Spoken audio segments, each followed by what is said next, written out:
অবশেষে আমিও চলে গেলাম বন্দর নারায়ণগঞ্জের সেই বিখ্যাত ঐতিহাসিক মেলা নবীগঞ্জ কদম রসুল দরবার শরীফ মেলাতে।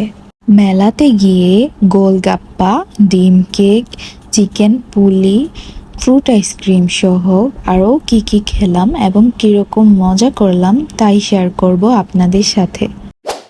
সো হে গাইস, আসসালামু আলাইকুম। আমাদের নারায়ণগঞ্জের ভিতর সেই বিখ্যাত ঐতিহাসিক মেলা কদম রসুল দরবার শরীফ মেলা প্রতি বছরের মতো এবারও শুরু হয়ে গিয়েছে এবং এই মেলাটি আমাদের বাসা থেকে খুবই কম দূরত্বের মধ্যে অবস্থিত। আমাদের বাসা থেকে প্রায় 5 মিনিটের মতো লাগে এই মেলাতে যেতে। তারপরও আমাদের মেলাটি শুরু হওয়ার সাথে সাথে কখনোই যাওয়া হয় না। আমরা সেই যখন রাশ কমে মানে 2-3 দিন পর তখনই আমাদের যাওয়া হয়।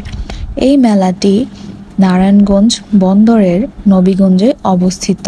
যাই হোক, আমরা সেদিন চলে গিয়েছিলাম মেলাতে গিয়েই যখন বাচ্চাদের এসব খেলনার কর্নারে গেলাম, তখন আমি আমার হাজবেন্ডের কাছে বায়না ধরলাম যে আমাকে এগুলো কিনে দাও। আমার এগুলো দেখলে এত খেলার ইচ্ছে হয়, তো আমি আমার বেবিদের বাহানায় এগুলো কিনে নিয়ে নিলাম। তারপর আমরা চলে গিয়েছিলাম বিভিন্ন সাংসারিক জিনিসের কর্নারে।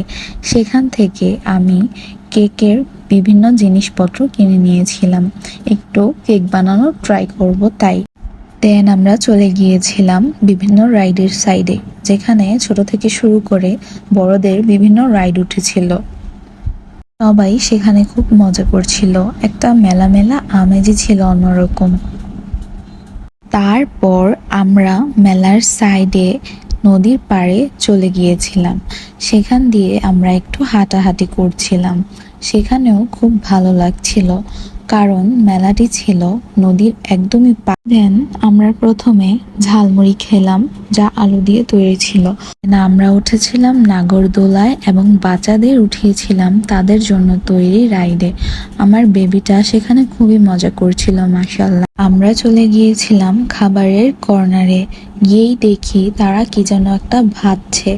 আসলে এই মেলাটা এত বড় যে এটার মধ্যে যেরকম রাইড দোকান আছে সেরকম রয়েছে নানা ধরনের রকমারি খাবার।